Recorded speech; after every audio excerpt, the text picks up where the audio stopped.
বিচারপতিরা কোনো দেবতা নন এবং তাদের প্রতিটি সিদ্ধান্তই নিখুঁত বা ভুল ত্রুটির ঊর্ধ্বে হবে এমন ধারণা ভুল।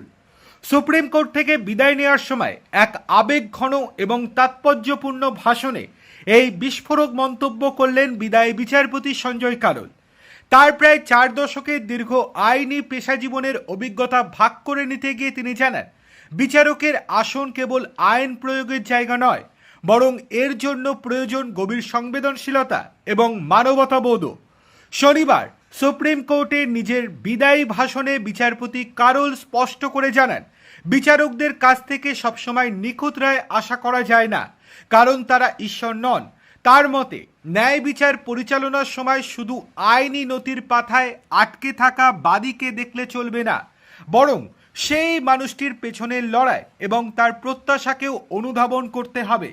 বিচারপতির সাফ কথা, আদালতের সামনে উপস্থিত প্রতিটি মানুষের পরিস্থিতি ও মনের কথা বুঝতে পারাটাই প্রকৃত ন্যায় বিচারের অঙ্গ। আইনজীবীর রোপ থেকে শুরু করে সুপ্রিম কোর্টের বিচারপতির আসন, দীর্ঘ প্রায় 40 বছরের এই দীর্ঘ যাত্রাপথে আদালত কক্ষ তার কাছে কেবল কর্মক্ষেত্র ছিল না বলে উল্লেখ করেন তিনি। আদালতের নীরবতা অনেক সময় বহু না বলা কথা প্রকাশ করে দেয়, যা একজন বিচারককে নিখুঁতভাবে বুঝতে হয়। সাধারণ মানুষের আস্থায় সুপ্রিম কোর্টের মূল চালিকা শক্তি উল্লেখ করে তিনি বলেন যে মানুষগুলো নানা কারণে আদালতের আঙিনায় পৌঁছাতে পারেন না, তাদের কথাও সবসময় বিচারকদের মনে রাখা উচিত। বিচার ব্যবস্থায় কাঠামোগত দিক এবং মানবীয় মূল্যবোধের এক অনন্য মেলবন্ধনের বার্তা দিয়ে দেশের উচ্চ আদালতকে বিদায় জানিয়েছেন বিচারপতি সঞ্জয় কারোল। তিনি বলেছেন, অনেক সময় বিচারপতিরা বিক্রি হয়ে যান টাকার কাছে, অনেক সময় বিচার ব্যবস্থা ভেঙে পড়ে, হার মানে।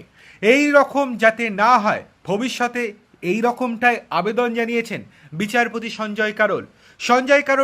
সঞ্জয় কারোল আরও জানিয়েছেন, আমি দীর্ঘ 40 বছর ধরে ওকালতি করেছি, তারপর বিচারক হয়েছি। এমন অনেক সময় অনেক মামলার ক্ষেত্রে দেখেছি যেখানে ভুল রায় দিচ্ছেন বিচারপতিরা, কিন্তু তারপরেও তার বিরুদ্ধে কোনো প্রতিবাদ করা সম্ভব নয়।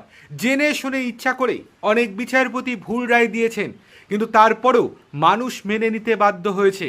ভবিষ্যতে যাতে এই ট্রেন্ড কমে, এই আবেদনই জানিয়েছেন বিচারপতি কারোল। অর্থাৎ যাওয়ার আগে কিন্তু সুপ্রিম কোর্টের কঙ্কালসার অবস্থার কথা বা কঙ্কালসার অবস্থার করুণ চিত্র মানুষের সামনে তুলে ধরেই তারপর অবসর নিলেন বিচারপতি কারোল।